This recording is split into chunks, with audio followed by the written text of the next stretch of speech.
तो organic chemistry में हमारे पास जो रिएक्शंस होती हैं, तो उस टाइम क्या होता है कि रिएक्शन के दौरान जब आपके पास एक होता है सबस्ट्रेट या रिएक्टेंट और उसका एंड प्रोडक्ट जो होता है आपके पास प्रोडक्ट आता है, ठीक है। स्टार्टिंग सिस्टम और एंड वाले सिस्टम के बीच में आपके पास कुछ स्पीशीज आती है जिनको आप कह सकते हैं ट्रांजिशन स्टेट्स होती हैं, इंटरमीडिएट्स होते हैं, ठीक है। तो आज हम बात कर रहे हैं इंटरमीडिएट्स की कि वो इंटरमीडिएट्स कौन कौन से होते हैं, कितने होते हैं और क्या कैसे होते हैं, ठीक है। तो आपके पास जो इंटरमीडिएट्स होते हैं वो 7 हैं। जैसे आपके पास कार्बोकेटाइन, कार्बोएनाइन है, फिर आपके पास कार्बीन है, बेंजाइन है, नाइट्रीन है, फ्री रेडिकल्स हैं, ठीक है। वैसे यहाँ पे देखिए आपके पास ये आपके यहाँ पे इंटरमीडिएट्स दिए हुए हैं। तो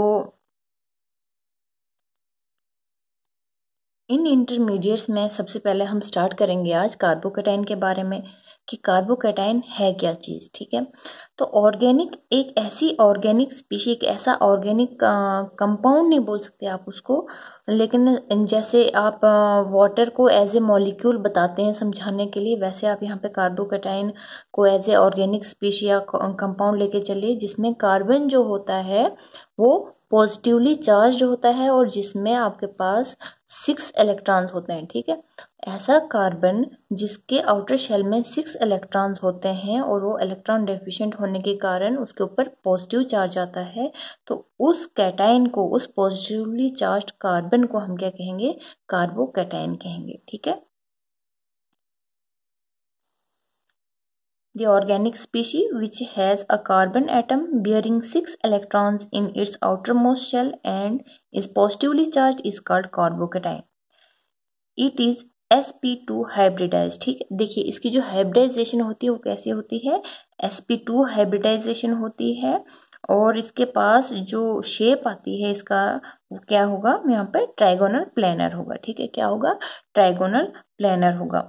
तो आपके पास देखिए शेप कैसी होगी आपके कार्बोकेटाइन की। ये आपके पास आपका कार्बोकेटाइन होगा जिसमें आपकी हाइब्रिडाइजेशन होती है sp2, ठीक है।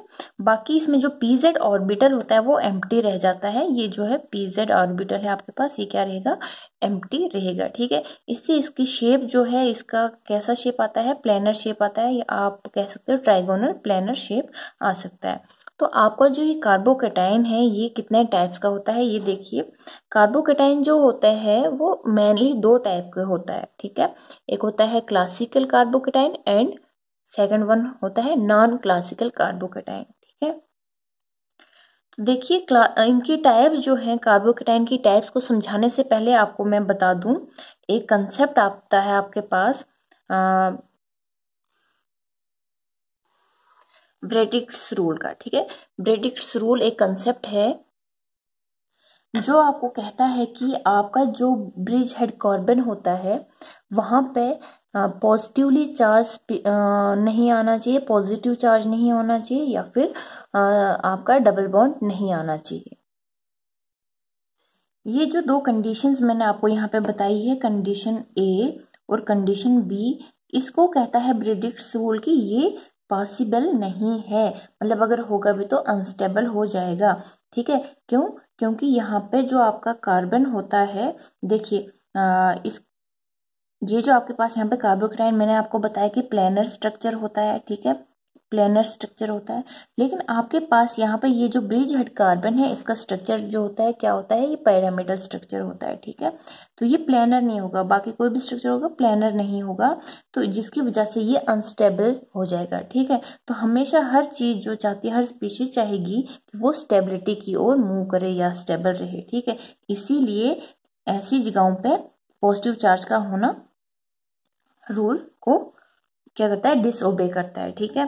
तो ये कहा था आपको किसने, ब्रेडिक्ट ने ये कंसेप्ट दिया था, इसलिए इस रूल को नाम दिया गया ब्रेडिक्स रूल। तो आपको ध्यान देखिए, ये मैं आपको क्यों बता रही हूँ, आगे आपको समझ आएगा ब्रेडिक्स रूल के बारे में कि मैंने ये ब्रिज हेड कार्बन पे पॉजिटिव चार्ज के कंसेप्ट को बीच में क्यों ला दिया, ठीक है। तो चलिए मूव करते हैं हम टाइप्स ऑफ कार्बोकेटाइन की ओर। तो आपके पास जो कार्बोकैटायन है वो दो टाइप के हैं, classical carbocation and non classical carbocation. ठीक है, तो क्लासिकल कार्बोकैटायन ऐसे सिंपल कार्बोकैटायन होते हैं जहाँ पे आपके जो ब्रिज हेड कार्बन है उससे कोई लेना देना नहीं होता है। ठीक है, इतना समझ लीजिए आप सिंपल भाषा में। और जो आपके नॉन क्लासिकल कार्बोकैटायन है उसमें क्या होगा, उसमें कहीं ना कहीं ब्रिज हेड कार्बोकैटायन का जिक्र होगा, उसका यूज होगा। ठीक है, अब देखिए आपका जो क्लासिकल कार्बोकैटायन होता है ये ऐसे कार्बोकैटायंस होते हैं जो जिनकी स्टेबिलिटी आप किसी लोन पेयर की वजह से या फिर shifting of C H sigma bond या फिर pi electrons C H sigma जो इलेक्ट्रॉन्स होंगे उसकी वजह से स्टेबिलिटी आएगी या फिर पाई इलेक्ट्रॉन्स की वजह से स्टेबिलिटी आएगी। तो ऐसा कार्बोकैटायन जिसकी स्टेबिलिटी लोन पेयर या फिर सिग्मा और पाई इलेक्ट्रॉन्स की हेल्प से हो उसको हम क्या कहते हैं, क्लासिकल कार्बोकैटायन कहते हैं। और इनकी जो स्टेबिलिटी ये जो लोन पेयर होगा या फिर जो भी शिफ्टिंग इलेक्ट्रॉन होगा वो क्या होगा, कंजुगेशन में होगा। ठीक है, क्या होगा, कंजुगेशन में होगा विद पाई इलेक्ट्रॉन। लेकिन जो आपके पास नॉन क्लासिकल कार्बोकैटायन होते हैं उनमें क्या होता है कि आपके पास जो कंजुगेशन होती है वो कार्बोकैटायन से दूर होती है। ठीक है, मतलब आप यूं कह सकते हैं कि आपको जो पॉजिटिवली चार्ज कार्बन होगा उसके आसपास कहीं कंजुगेशन नहीं होगी। तो उसकी स्टेबिलिटी को बढ़ाने के लिए, उसमें स्टेबिलिटी लाने के लिए वो क्या करते हैं, वहां पे शिफ्टिंग तो होगी। ठीक, उसमें जो डिलोकलाइजेशन ऑफ पॉजिटिव चार्ज तो होगा, लेकिन वो किस वजह से होगा, वो होगा नेबरिंग ग्रुप की वजह से। कोई भी नेबरिंग ग्रुप होगा उसकी हेल्प से जो शिफ्टिंग होगी पॉजिटिव चार्ज की वो होती है आपके नॉन क्लासिकल कार्बोकैटायन में। ठीक है, the carbocations which get stabilized by movement of either the lone pair of electrons Ch sigma electrons pi electrons in conjugation to positive charge carbon to form a new bond is known as classical carbocation। ठीक है, definition आप लोग लिख लीजिएगा खुद ही। और साथ में देखिए और क्या होता है, ये जो आपके पास क्लासिकल कार्बोकैटायन होता है और नॉन क्लासिकल कार्बोकैटायन है, इनके एक एक और नाम भी है। ठीक है, इनके नाम देखिए क्या क्या है। ये जो आपके पास क्लासिकल कार्बोकैटायन होते हैं इनको हम कहते हैं कार्बेनियम आयन। क्या कहते हैं, कार्बेनियम आयन कहते हैं। और जो आपके नॉन क्लासिकल कार्बोकैटायन होते हैं इनको हम कहते हैं कार्बोनियम आयन। ठीक है, तो ध्यान रखिए एक होता है कार्ब एनाइन, एक होता है कार्बोनियम आयन और एक होता है कार्बेनियम आयन। ये जो तीन नाम है ये कंफ्यूजन क्रिएट करते हैं, आपको कंफ्यूज नहीं होना है। Carb A9 is the carbon having negative charge over it. ठीक है, तो जिसके ऊपर क्या होता है, नेगेटिव चार्ज होता है। लेकिन जो आपके पास कार्बोनियम आयन और कार्बेनियम आयन है ये कार्बोकैटायन की ही टाइप है। ठीक है, और इसमें भी आपको पता होना चाहिए कि which one is the classical and which one is non classical. तो देखिए कुछ एग्जांपल्स यहाँ पे दी हुई है। तो देखिए यहाँ पे क्लासिकल कार्बोकैटायन की एग्जांपल शो हो रही है आपको। CH2 जिसके ऊपर प्लस चार्ज है, बॉन्ड है CH डबल बॉन्ड CH2 के साथ। तो इसमें ये जो आपके पास कार्बोकैटायन है ये कौन से नेचर का कार्बोकैटायन है, प्राइमरी कार्बोकैटायन है। ठीक है, तो इसमें स्टेबिलिटी लाने के लिए क्या होगा, इसमें स्टेबिलिटी लाने के लिए ये जो चार्ज है ये मूव करेगा इस वाले चार्ज कार्बन के पास, तो जिसकी वजह से एक ही कार्बन पे डेफिशिएंसी नहीं रहेगी, तो ये क्या होगा, स्टेबल हो जाएगा। ठीक है, वैसे ही आपके पास नॉन क्लासिकल कार्बोकैटायन की एक एग्जांपल मैंने आपको शो करी हुई है। फॉर एग्जांपल ये आपके पास यहाँ पे कार्बोकैटायन दिया हुआ है CH2 पॉजिटिव। तो अब इसको देखिए स्टेबलाइज करने के लिए क्या किया जाता है कि ये बॉन्ड जो है ये इस कार्बन के साथ जुड़ेगा। ठीक है, तो बाद में इसके पास कार्बोकैटायन जो होगा कौन सा, C2 कार्बोकैटायन बनेगा। उसके बाद इसको स्टेबल करने के लिए यहाँ से शिफ्टिंग होगी इसके पास, तो आपके पास यहाँ पे पॉजिटिव चार्ज आएगा।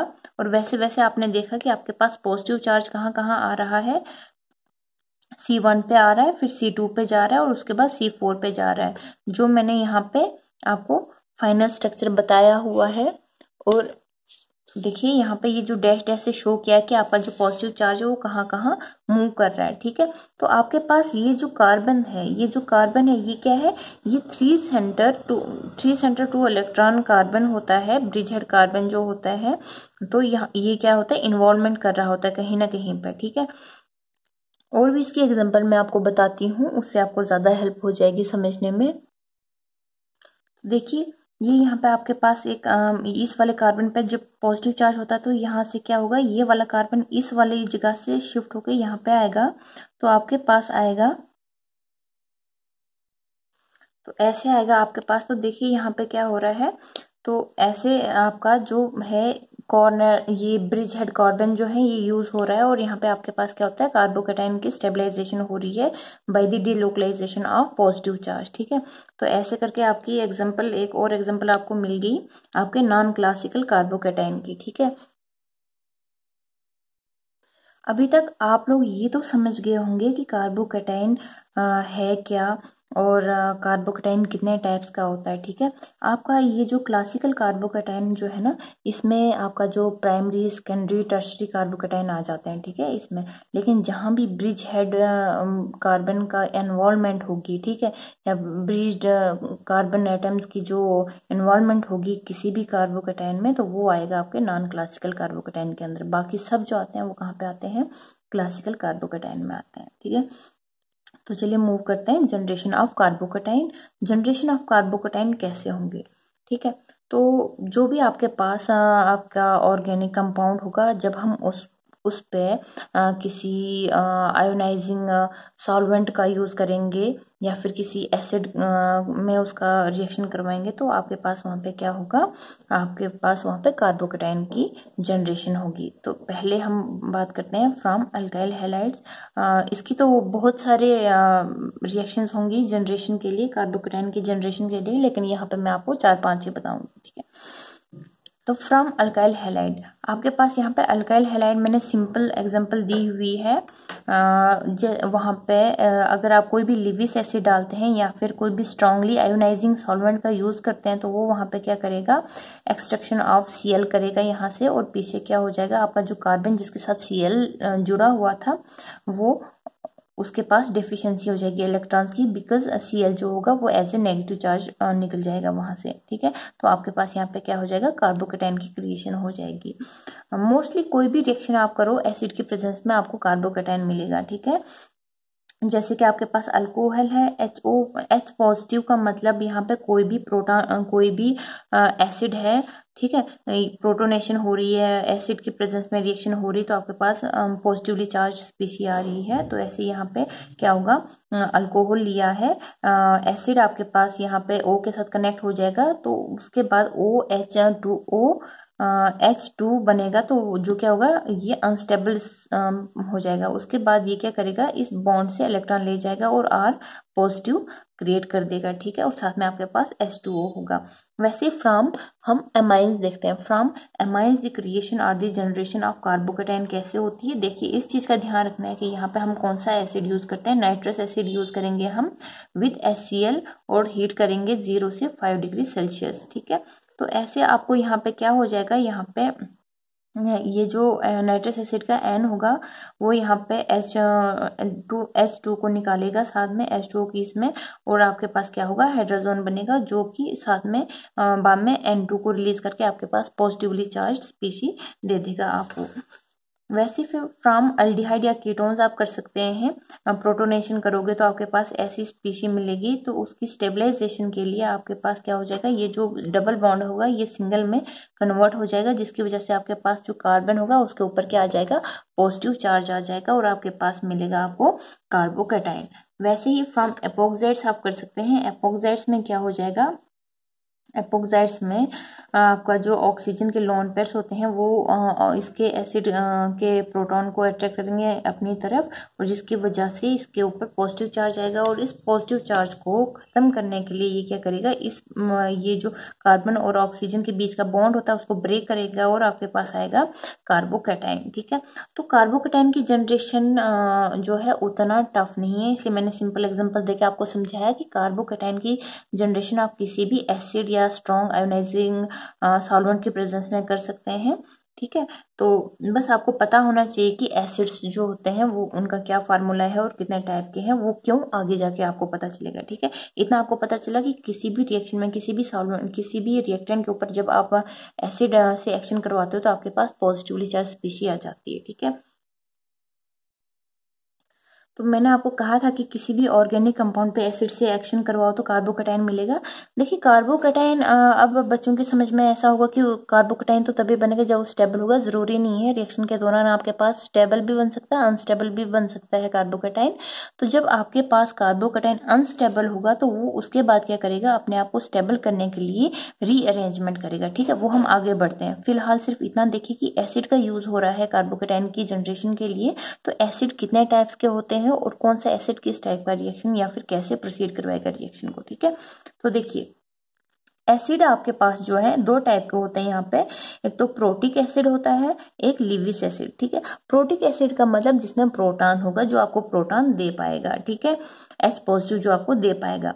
ठीक है, तो जैसे आपके पास एग्जांपल्स है यहाँ पे H2SO4, ठीक है, carboxylic acid HNO3, H3PO4, HXO4। ठीक है, यहाँ पे मैंने एग्जांपल सिर्फ क्लोरीन की दी है, आप यहाँ पे लिख सकते हो HXO4 हाइपोहेलिस एसिड। ठीक है, और बाकी HX एटसेट्रा ये क्या है, इनमें H पॉजिटिव आपको मिल सकता है। आपको दिख रहा होगा कि हर जिस भी एसिड का मैंने नाम लिया उसमें H प्रेजेंट है। ठीक है, बाकी आपके लिविस एसिड्स हैं जिसमें जैसे पॉजिटिवली चार्ज कोई एलिमेंट होगा वो आता है लिविस एसिड्स में। बाकी आपके पास BH3, FeCl3, TiCl4, SnCl4 etcetera बहुत से लिविस एसिड्स आते हैं। ठीक है, उसके बाद आपके पास जो प्रोटोनिक या फिर जो प्रोटिक एसिड्स होते हैं ये आगे टू टाइप्स के होते हैं। ठीक है, मोनोप्रोटिक या फिर डाइप्रोटिक एसिड्स। ठीक है, मोनोप्रोटिक एसिड का मतलब ही आपको नाम ही आपको समझा रहा है। मोनो मीन सिंगल, जिसमें एक प्रोटॉन जो आपको फर्निश करेगा वो मोनोप्रोटिक होगा, और जो उससे ज्यादा करेगा वो डाई या फिर पॉलीप्रोटिक होगा। ठीक है, तो यहाँ पे जैसे आपको दिख रहा है कि आपके पास RCOOH जो है ये क्या है, आपके पास मोनोप्रोटिक है, या फिर जो HX है आपके पास ये क्या है, आपके पास मोनोप्रोटिक है। ठीक है, HNO3 जो है ये भी क्या है, आपके पास मोनोप्रोटिक एसिड है। तो बहुत सी एग्जांपल्स होंगी आपके पास, लेकिन मैंने यहाँ पे 4-5 एग्जांपल्स दी है। ये आपके पास क्या है, प्रोटिक एसिड, और जिनमें से आपके पास क्या है, मोनोप्रोटिक एंड डाइप्रोटिक एसिड। देखिए, तो मोनोप्रोटिक एसिड में मैंने आपको बताया एग्जांपल डाल के HX, HNO3, और यहाँ पे बताया मैंने H2SO4, H3PO4 एटसेट्रा। ठीक है, तो देखिए अब क्या होता है कि आपके पास ये जो मोनोप्रोटिक एसिड होते हैं और डाइप्रोटिक एसिड होते हैं, ये क्या करते हैं, आपके कार्बोकैटायन की शो करता है कि अगर मोनोप्रोटिक एसिड होगा तो कौन सी रिएक्शन होगी कार्बोकैटायन की आगे, और अगर डाइप्रोटिक या पॉलीप्रोटिक होगा तो कौन सी रिएक्शन होगी कार्बोकैटायन की। ठीक है, अगर आपके पास मोनोप्रोटिक एसिड है तो वहां पे आपके पास सब्स्टिट्यूशन रिएक्शन होगी या फिर एडिशन रिएक्शन होती है। लेकिन अगर आपके पास डाइप्रोटिक एसिड है तो आपके पास सिर्फ और सिर्फ क्या होगी, एलिमिनेशन रिएक्शन होगी।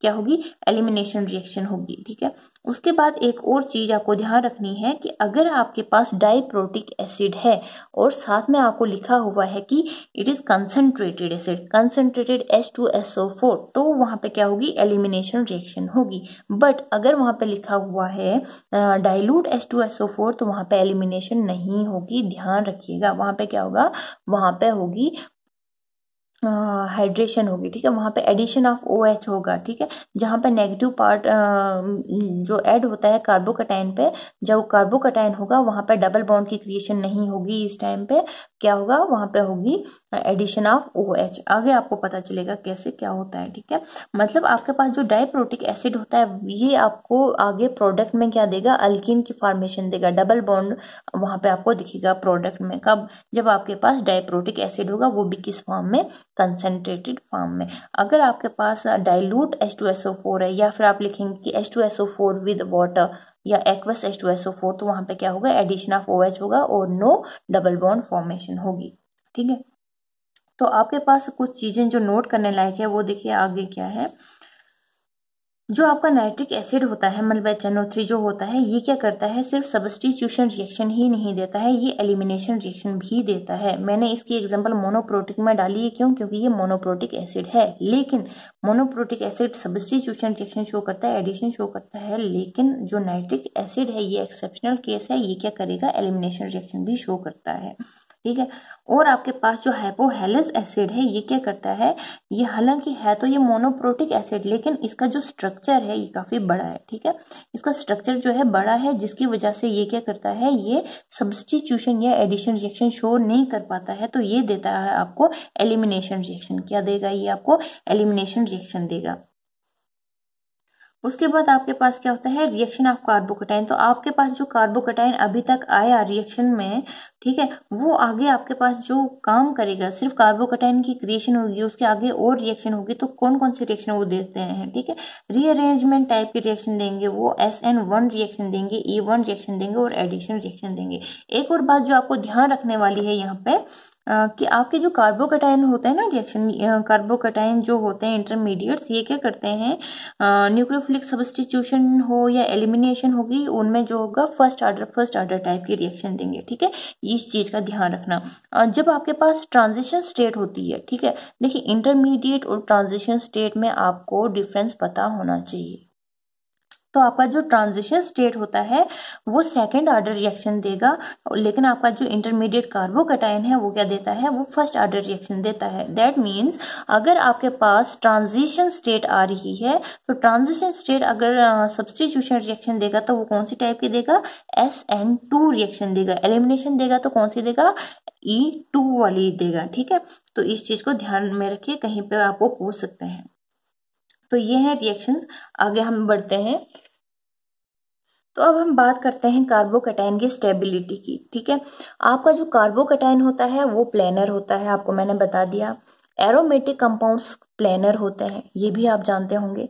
तो इसलिए जब हम ऑर्डर ऑफ स्टेबिलिटी चेक करेंगे कार्बोकटाइन को लेके, तो सबसे पहले हम लिखेंगे एरोमेटिक कंपाउंड, ठीक है। कोई भी एरोमेटिक कंपाउंड जो होगा वो क्या होगा, मोर स्टेबल होगा, एरोमेटिक कार्बोकटाइन। उसके बाद आपका मिसलिनियस आता है। मिसलिनियस में आपके पास फिर सब्स्टिट्यूटेड आते हैं, ठीक है। फिर अगर वहां पे कोई रेजोनेंस शो हो रहा है तो उसको ध्यान में रखना है कि किसके ज्यादा रेजोनेटिंग स्ट्रक्चर्स बन रहे हैं। कोई हाइपर कंजुगेशन शो कर रहा है तो उसको देखना है कि किसके ज्यादा आपके पास हाइपर कंजुगेटिंग स्ट्रक्चर बन रहे हैं। या फिर इंडक्टिव इफेक्ट अगर आपका शो कर रहा है तो वो देखना है कि इंडक्टिव इफेक्ट कौन सा वाला है, +I है या -I है, और कौन सा स्ट्रॉन्ग है और कौन सा वीक है, उसका ध्यान रखते हुए आपको देखना है।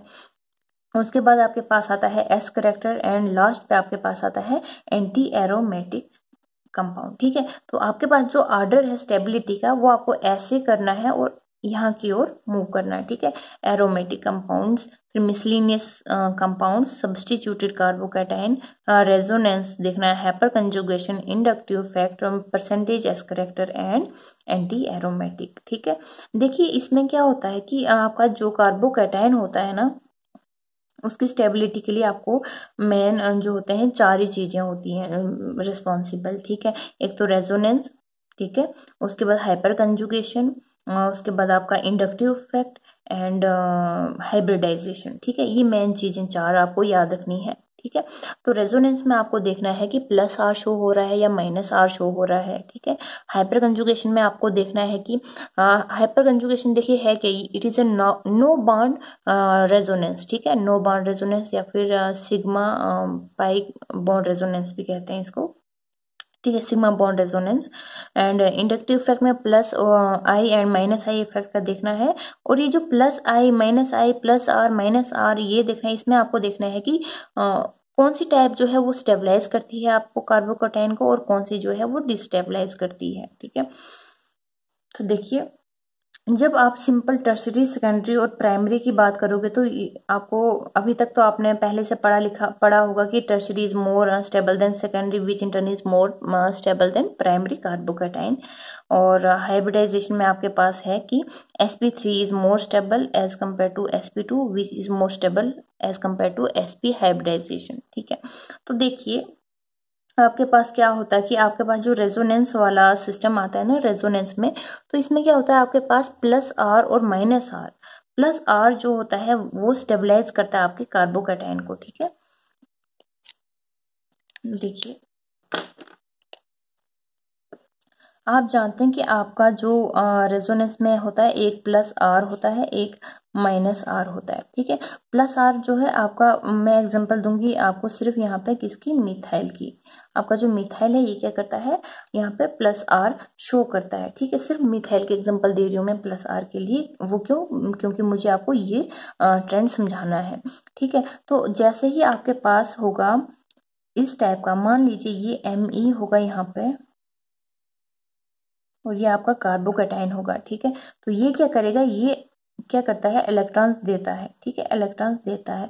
तो जितना आपके पॉजिटिव चार्ज का जो मैग्नीट्यूड होगा, जितना मैग्नीट्यूड जो है कम होगा, उतनी स्टेबिलिटी होगी, ठीक है। तो इसको क्या कर रहा है, तीन तरफ से आपको इसकी पावर को कम करने के लिए इलेक्ट्रॉन्स मिल रहे हैं, इसलिए ये क्या करेगा, सबसे ज्यादा स्टेबल होगा। वैसे ही अगर आपके पास दो होंगे Me, तो ये भी करेंगे कोशिश, लेकिन इसके पास तीन है इसलिए ये ज्यादा स्टेबल है, जिसके पास दो है वो कम स्टेबल है, और फिर सबसे कम स्टेबल होगा ये वाला, ठीक है। तो इससे आपको समझ आए कि कैसे आपके पास ये आर्डर आता है स्टेबिलिटी ऑफ कार्बोकैटायन को लेके, ठीक है। उसके बाद आपके पास क्या होता है, जो आपके पास कार्बोकैटायन जब होता है, अगर वो अनस्टेबल है तो वो क्या कोशिश करेगा, मोर स्टेबल की ओर मूव करेगा। क्या करेगा, मोर स्टेबल की ओर मूव करेगा। अगर आपके पास प्राइमरी कार्बोकैटायन है तो वो कोशिश करेगा कि सेकेंडरी कार्बोकैटायन बने। अगर सिर्फ सेकेंडरी बनने की वहां पे अगर सिचुएशन है, अगर टर्शरी कार्बोकैटायन बनने की सिचुएशन आपके पास आ रही तो आप क्या करेंगे, टर्शरी कार्बोकैटायन इजीली बना पाएंगे, ठीक है। उसके बाद क्या होता है कि मतलब ये क्या हो रही है, रीअरेंजमेंट हो रही है, ठीक है। स्टेबिलिटी की ओर जब हम जाते हैं तो वो क्या हो रही है, होती है रीअरेंजमेंट होती है। ये था ओपन जो सिस्टम होगा, ठीक है, उसके लिए स्टेबिलिटी का। लेकिन अगर आपके पास रिंग वाला कार्बोकैटायन आ रहा है, ठीक है, साइक्लिक कार्बोकैटायन आ रहा है, तो उसमें रीअरेंजमेंट कैसे होगी। साइक्लिक कार्बोकैटायन में जो रीअरेंजमेंट होती है वो दो टाइप की आती है, या तो रिंग जो होगी वो एक्सपेंड करेगी, या जो आपकी रिंग है वो क्या करेगी, कंट्रैक्ट करेगी। तो दैट मीन्स आपके जो साइक्लिक कार्बोकैटायन है दो टाइप के रिएक्शन रीअरेंजमेंट शो करेगा in case of cyclic system, cyclic ring expansion and ring contraction. तो ये रहा आपके पास यहाँ पे कार्बोकैटायन की जो रीअरेंजमेंट हो रही है वो क्या करेगा, ये क्या हो रही है, यहाँ पे रीअरेंजमेंट हो रही है, रीअरेंजमेंट हो रही है, ठीक है। तो एक तो रिंग एक्सपेंशन होने के चांसेस होते हैं, दूसरे रिंग कंट्रैक्शन होने के चांसेस होते हैं। तो आपको देखना है कि कंट्रैक्शन कब होगा और रिंग एक्सपेंशन कब होगा, ठीक है। देखिए, if positive charge is outside the ring तो रिंग एक्सपेंशन होगी, if positive charge is over the carbon of the ring तो रिंग कंट्रैक्शन होगी, ठीक है। अब ये कैसे होगा देखिए, ठीक है, ये आपको शो करेगा कि कैसे रिंग एक्सपेंशन होती है, ठीक है। देखिए यहाँ पे ये जो रिंग में कितने कार्बन है, 5 कार्बन है। यहाँ भी रिंग में क्या कितने कार्बन है, 5 कार्बन है। लेकिन यहाँ पे पॉजिटिव चार्ज रिंग से बाहर है और यहाँ पे कहाँ पे है, रिंग पर ही है।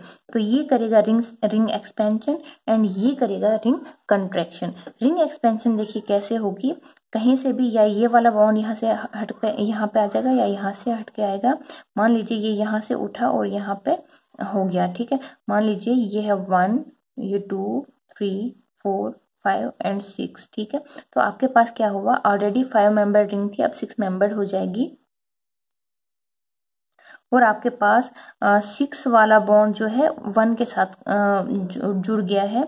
मान लीजिए ये आपके पास 1 है, ये 6 है, ठीक है। तो आपके पास पॉजिटिव चार्ज कहाँ पे आएगा, 2 पे आएगा। तो यहाँ पे आपके पास 2 है, तो इसलिए यहाँ पे क्या आ जाएगा, अब यहाँ पे आ जाएगा आपके पास पॉजिटिव चार्ज, क्या आ जाएगा यहाँ पे, पॉजिटिव चार्ज आ जाएगा, ठीक है। तो ये क्या हुई यहाँ पे, ये यहाँ पे 5 मेंबर्स थे, 5 मेंबर थे, और अब यहाँ पे कितने हुए, 6 मेंबर्स हो गए, ठीक है। तो क्या हुआ, एक्सपेंड कर गई, ठीक है, ठीक है, एक्सपेंड कर गई आपकी रिंग। यहाँ पे क्या है, यहाँ पे देखिए, यहाँ पे एक कार्बन जो होगा कंट्रैक्शन करेगा, ये यहाँ से उठ के जो है यहाँ पे आ जाएगा। इसको ऐसे मान लीजिए, ये यहाँ पे आ जाएगा। तो आपको क्या मिलेगा, अगर इसको आप लेंगे 1, ये 2 है, 3, तो ये आपके पास हो गया यहाँ पे आपके पास ये देखिए, यहाँ पे 5 मेंबर थी, ये 4 मेंबर हो गई, और आपके पास जो पॉजिटिव चार्ज है वो यहाँ पे बाहर चला गया, ठीक है। उसके बाद आपके पास जो भी नेगेटिव चार्ज होगा वो यहाँ पे अटैक करके आपकी रिएक्शन का एंड प्रोडक्ट मिल जाएगा, ठीक है। तो इतना था। अभी आप ये मत देखिए कि यहाँ पे टर्शरी कार्बोकैटायन था, अब यहाँ पे प्राइमरी मिल गया। आप सिर्फ इतना ध्यान रखिए, मैंने आपको सिर्फ समझाने के लिए बताया हुआ है और कुछ नहीं, ठीक है। अदरवाइज, ठीक है, मैंने आपको समझाने के लिए बताया हुआ है सिर्फ ये कि रिंग एक्सपेंशन कैसे हो रही है और कंट्रैक्शन कैसे हो रही है। अदरवाइज जो आपकी जो रिंग एक्सपेंशन और कंट्रैक्शन का जो एक पैटर्न आपको ध्यान में रखना है, या फिर आप ट्रिक बोलो ध्यान में रखना है, वो ये है कि आपके पास 3 मेंबर्ड, 4 मेंबर्ड और 5 मेंबर्ड रिंग जो होती हैं वो कंट्रैक्शन शो नहीं करती हैं, ठीक है, वो कंट्रैक्शन शो नहीं करती है। और जो आपकी 6 मेंबर्ड रिंग होती है वो ना ही कंट्रैक्शन शो करती है ना एक्सपेंशन शो करती है, ठीक है। और बाकी जो आपके पास रिंग्स होती हैं मोर देन 6 मेंबर रिंग, वो क्या करती हैं, वो कंट्रैक्शन शो करती हैं, एक्सपेंशन शो नहीं करती है, ठीक है। तो इस चीज़ का आपको ध्यान रखना है। तो ये क्या बता रहे हैं कि रिंग एक्सपेंशन पॉसिबल है सिर्फ इनमें, और यहाँ पे आपके पास रिंग कंट्रैक्शन पॉसिबल है, लेकिन ये जो है आपके 6 मेंबर रिंग, ये ना ही रिंग एक्सपेंशन शो करती है ना ही रिंग कंट्रैक्शन शो करती है। सिर्फ एक सिचुएशन है जहाँ पे ये क्या करती है, कोशिश करती है कि आपके पास रिंग एक्सपेंशन होगी, वो है मीजोमेरिज्म, ठीक है। जब मीजोमेरिज्म होती है तो उस टाइम पे कोई भी रिंग एक्सपेंशन कर सकती है, कोई भी रिंग कंट्रैक्शन कर सकती है, ठीक है। तो ये चीज़ भी आपको ध्यान में रखनी है कि मीजोमेरिज्म में ये वाले जो ट्रिक है, ये जो नोट है, आपको ध्यान में नहीं रखना है, वहां पे कुछ भी हो सकता है। उसके बाद जो स्टेबिलिटी ऑर्डर आएगा आपका, इसमें जो मैंने आपको बताया था कि प्लस आर और माइनस आर का प्लस आई माइनस आई का, वो हम देखेंगे। तो यहाँ पे लिख दिया है मैंने आपको कि प्लस आई जो है वो क्या करता है, स्टेबिलिटी ऑफ कार्बोकेटाइन को बढ़ाता है, ठीक है, क्यों, इट इज डायरेक्टली प्रोपोर्शनल, ठीक है। तो प्लस आई ग्रुप जो भी होगा वो क्या होगा, वो डायरेक्टली प्रोपोर्शनल है स्टेबिलिटी ऑफ कार्बोकेटाइन को लेके। तो स्टेबिलिटी ऑफ कार्बोकेटाइन जो है, it is influenced by 4 factors, जो मैंने आपको पहले नाम बता दिए हैं। तो पहला जो फैक्टर है आपका यहाँ पे इंडक्टिव इफेक्ट है। इसमें क्या है, मैं आपको यहाँ पे एक्सप्लेन नहीं करूंगी कि इंडक्टिव इफेक्ट क्या होता है, रेजोनेंस क्या है, हाइपर कंजुगेशन क्या है, ठीक है। मैं ये चीज़ आपको यहाँ पे एक्सप्लेन नहीं करूंगी, ये चीज़ आपको पता होनी चाहिए। अगर नहीं है तो कमेंट करें, उन पे अलग से वीडियो बनेगी, फिलहाल इतना ही, ठीक है। तो ये देखिए आपका जो इंडक्टिव इफेक्ट है, ये प्लस आई अगर होगा तो वो स्टेबिलिटी को बढ़ाएगा, अगर माइनस आई इफेक्ट होगा ग्रुप में तो वो स्टेबिलिटी को क्या करेगा, कम करेगा, डिक्रीज करेगा, ठीक है। मैंने आपको एग्जांपल से भी पीछे एग्जांपल देके समझा दिया था, तो उस हिसाब से आपके पास यहाँ पे जो ऑर्डर आता था वो क्या आता था, ये ऑर्डर आता था आपके पास स्टेबिलिटी का, ठीक है। ये क्या है, स्टेबिलिटी ऑर्डर है। उसके बाद आपके पास आता है हाइपर कंजुगेशन। हाइपर कंजुगेशन में क्या करते हैं, ये क्या है, नो बॉन्ड रेजोनेंस कहते हैं इसको। इसमें हम क्या करते हैं, जो आपके पास अल्फा हाइड्रोजन होते हैं, अल्फा हाइड्रोजन में क्या होता है कि आपका जो CH बॉन्ड होता है या कोई भी सिग्मा बॉन्ड जो होता है वो क्या करेगा, मोस्टली CH, वो क्या करेगा, वो अपना बॉन्ड देगा स्टेबलाइजेशन के लिए, उस कार्बन की, कार्बोकेटाइन की जो डेफिशिएंसी है उसको खत्म करने के लिए। और खुद जो वो हाइड्रोजन होता है वो कहीं नहीं जाता, बल्कि वहीं पे रहता है। सिर्फ उनके बीच जो अट्रैक्शन होती है वो बिल्कुल 0 के बराबर होती है, ठीक है। ये परमानेंट नहीं होता है, इसलिए वहीं पे रहता है, ठीक है। और ये अगर ये यहाँ से मूव नहीं करता है, यहीं पे रहता है, तो यहाँ पे कोई बॉन्ड नहीं होता, तो इसलिए हम इसको क्या कहते हैं, नो बॉन्ड रेजोनेंस भी कहते हैं, ठीक है। तो आपके पास अब आपको पता होना चाहिए कि मैंने हाइपर कंजुगेशन में अल्फा हाइड्रोजन का नाम लिया कि क्या है ये अल्फा हाइड्रोजन। वो ये है कि आपके पास जो पॉजिटिवली चार्ज्ड कार्बन होगा उसके साथ में जो कार्बन होता है वो अल्फा कार्बन कहलाता है, ठीक है। तो अल्फा कार्बन के साथ जो हाइड्रोजन अटैच्ड होंगे वो अल्फा हाइड्रोजन कहलाएंगे। तो आपके पास जितने ज्यादा अल्फा हाइड्रोजन होंगे उतना ज्यादा स्टेबल आपका कार्बोकेटाइन होगा, ठीक है। More the alpha hydrogen more will be the stability, ठीक है। यहाँ पे मैं आपको बताती हूँ कि देखिए इस कार्बोकेटाइन को स्टेबल करने के लिए आपके पास 3 अल्फा हाइड्रोजन हैं। तो अल्फा हाइड्रोजन से आपके पास ये स्ट्रक्चर्स मिल रहे हैं, हाइपर कंजुगेशन के स्ट्रक्चर्स मिल रहे हैं। पहले ये हाइड्रोजन ने अपना इलेक्ट्रॉन दिए, तो यहाँ पर डबल बॉन्ड आके इसकी जो डेफिशिएंसी थी इलेक्ट्रॉन की उसको खत्म कर दिया। फिर उसके बाद इस वाले ने दिया, यहाँ पे देखिए, उसके बाद इस वाले ने दिया, और यहाँ पे ऐसे आपकी स्टेबिलिटी जो है बढ़ गई, और आपका जो पॉजिटिव चार्ज है उसकी डिलोकलाइजेशन हो रही। तो एक ही स्पीशी के ऊपर, एक ही एटम के ऊपर फोर्स या प्रेशर नहीं पड़ा हुआ है चार्ज का, ठीक है। उसके बाद आप क्या कहेंगे कि स्टेबिलिटी ऑर्डर क्या है, it is directly proportional to the alpha hydrogen, जितने ज्यादा अल्फा हाइड्रोजन उतने ज्यादा स्टेबिलिटी। देखिए यहाँ पे आपके पास ये कार्बोकेटाइन है और इसके पास कितने हैं, यहाँ पे अल्फा हाइड्रोजन कितने हैं, यहाँ पे कितने हैं, ये अल्फा कार्बन है, और अल्फा कार्बन के साथ तीनों के साथ 3-3 हाइड्रोजन है। दैट मीन्स इसके पास 9 अल्फा हाइड्रोजन है। कितने हैं, 9 अल्फा हाइड्रोजन है। 9 अल्फा हाइड्रोजन है। उसके बाद देखिए यहाँ पे 3 अल्फा हाइड्रोजन इसके साथ है, लेकिन यहाँ पे C2H5 दैट मीन्स यहाँ पे कितने होंगे, सिर्फ 2 अल्फा हाइड्रोजन होंगे। ठीक है, 2 अल्फा हाइड्रोजन है, यहाँ पे 3, यहाँ पे 3, तो टोटल कितने हुए, 8 अल्फा हाइड्रोजन हुए, 8 अल्फा हाइड्रोजन हो गए। और यहाँ पे आपके पास अल्फा हाइड्रोजन कितने हैं, सिर्फ 2 यहाँ पे, 2 यहाँ पे और 2 यहाँ पे। ठीक है, तो आपके पास है यहाँ पे आपके पास 6 अल्फा हाइड्रोजन है। ठीक है, जितने ज्यादा अल्फा हाइड्रोजन उतनी ज्यादा स्टेबिलिटी, इसलिए आप कह सकते हैं कि यहाँ पे जो ऑर्डर होगा स्टेबिलिटी का वो क्या होगा, ये होगा। ठीक है, ऑर्डर ऑफ स्टेबिलिटी। तो 2 फैक्टर्स आपके हमने यहाँ पे बता दिए। तीसरा फैक्टर जो है आपके पास वो है रेजोनेंस इफेक्ट का। ठीक है, resonance effect means plus R minus R. उसको समझने से पहले मैं आपको बता दूं कि अगर ऐसा कोई कंपाउंड हो जहां पे आपके पास कोई सब्स्टिट्यूएंट वो आर भी शो कर रहा है, आई भी शो कर रहा है, तो आपको ज्यादा किस पे ध्यान देना है, आर वाले फैक्टर पे, क्योंकि आर वाला फैक्टर ज्यादा स्ट्रांग होता है। इसलिए मैंने यहाँ पे आपको बता दिया कि R is greater than I. ठीक है, उसके बाद आपकी जो स्टेबिलिटी होती है वो सिर्फ प्लस आर बढ़ाता है, ना कि माइनस आर। ठीक है, सिर्फ प्लस आर आपकी स्टेबिलिटी बढ़ाता है। प्लस आर का मतलब क्या है, जब आपके पास रेजोनेंस हो रही होगी, जब आपके पास शिफ्टिंग ऑफ इलेक्ट्रॉन हो रहा होगा, ठीक है, तो जब आपके रिंग में कंजुगेशन में इलेक्ट्रॉन दे रहे होगा कोई जो भी अटैच्ड सिस्टम होगा, वो जब इलेक्ट्रॉन दे रहा होगा तो वो प्लस आर शो करता है, लेकिन अगर वो इलेक्ट्रॉन ले रहा है तो वो माइनस आर शो करता है। ठीक है, तो प्लस आर और माइनस आर की आपको समझ आ गई होगी। उसके बाद ये था आपका रेजोनेंस इफेक्ट। एक और बात जो आपको ध्यान देनी है रेजोनेंस इफेक्ट में, रेजोनेंस जो होता है ना, ये आर्थो और पैरा पोजिशन पे अपना इफेक्ट शो करता है। कहाँ पे, आर्थो और पैरा पोजिशन पे शो करता है। नंबर 2 आपको जो चीज ध्यान देनी है इन केस ऑफ रेजोनेंस वो ये है कि जितना ज्यादा डिस्टेंस होगा उतना कम रेजोनेंस होगा। ठीक है, उतना कम पावर के साथ ये रेजोनेंस शो कर रहा होगा। प्लस आर का सिस्टम आप देखिए तो रेजोनेंस आपको स्ट्रॉन्ग मतलब स्टेबिलिटी बढ़ा रहा है। तो नजदीक है, अगर आपके कार्बोकैटायन के नजदीक है प्लस आर, तो आपकी जो स्टेबिलिटी होगी वो क्या होगी, स्ट्रॉन्ग होगी। ठीक है, आपकी जो स्टेबिलिटी होगी वो ज्यादा स्टेबिलिटी होगी। लेकिन अगर आपका जो आर ग्रुप है, आपका जो आर ग्रुप है, प्लस आर ग्रुप है, अगर वो कार्बोकैटायन से काफी दूर है तो उसका जो स्टेबिलिटी प्रोवाइड करने का जो पावर होगा वो कम होगा। ठीक है, दैट मीन्स मतलब मैंने आपको कहा कि प्लस आर, जैसे मैं यहाँ पे बताऊंगी प्लस आर को लेके ही सिर्फ आर्थो और पैरा में से कौन सा मोर स्टेबल करेगा, आर्थो वाला ज्यादा स्टेबल करेगा आपके कार्बोकैटायन को। एग्जाम्पल के थ्रू आपको समझाते हैं। फॉर एग्जाम्पल आपके पास ये CH2 है,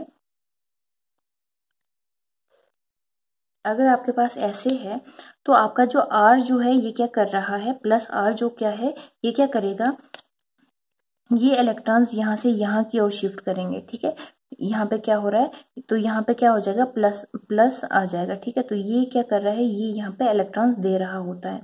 ठीक है, तो उससे क्या होगा, आपके पास यहाँ पे जो पॉजिटिव चार्ज आएगा उसको तो ये भी स्टेबलाइज कर रहा है और साथ में आपके पास ये ऐसे भी हो रहा होगा। ठीक है, तो आपके पास क्या कर रहा है, आपका ये जो है स्टेबलाइज कर रहा है, आपके इस पॉजिटिव चार्ज को स्टेबलाइज कर रहा है। नजदीक है, नजदीक से इलेक्ट्रॉन इसको दे रहा है तो ज्यादा पावर आ रही है, लेकिन यहाँ पे आपका जो आर है वो काफी ज्यादा दूर है। तो इसका मतलब ज्यादा इजिली या फिर सबसे ज्यादा इन दोनों में से कौन स्टेबल होगा, पहला वाला।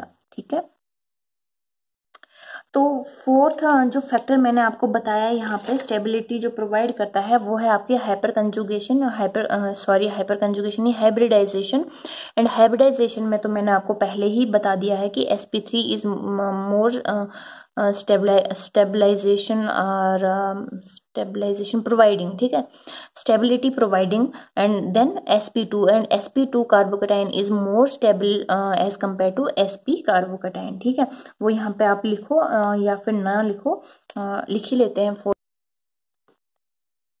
sp3 sp2 and sp। ठीक है, आई थिंक आज के लिए वीडियो काफ़ी ही है।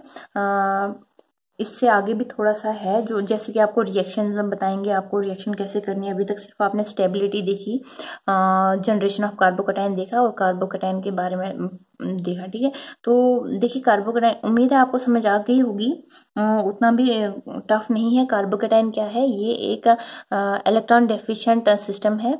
जिसमें कार्बन के पास सिर्फ 6 इलेक्ट्रॉन होते हैं और जिसकी हाइब्रिडाइजेशन sp2 है और इसका प्लेनर स्ट्रक्चर है। ठीक है, इतना काफ़ी है। और एक कार्बोकेटाइन को क्रिएट करने के लिए एसिड जो है वो most of the time acid जो है वो क्या करता है, क्रिएट करता है आपका कार्बोकेटाइन। उसके बाद आपको पता होना चाहिए कि एसिड्स जो होते हैं, एसिड का जो नेचर है वो डिसाइड करता है आपके कार्बोकेटाइन की रिएक्शन को। ठीक है, कि आपकी एलिमिनेशन होगी, एडिशन होगी या फिर हाइड्रेशन होगी। ठीक है, तो इतना इस वीडियो में पढ़ाया, बाकी हम नेक्स्ट वीडियो में कंटिन्यू करेंगे। Thank you.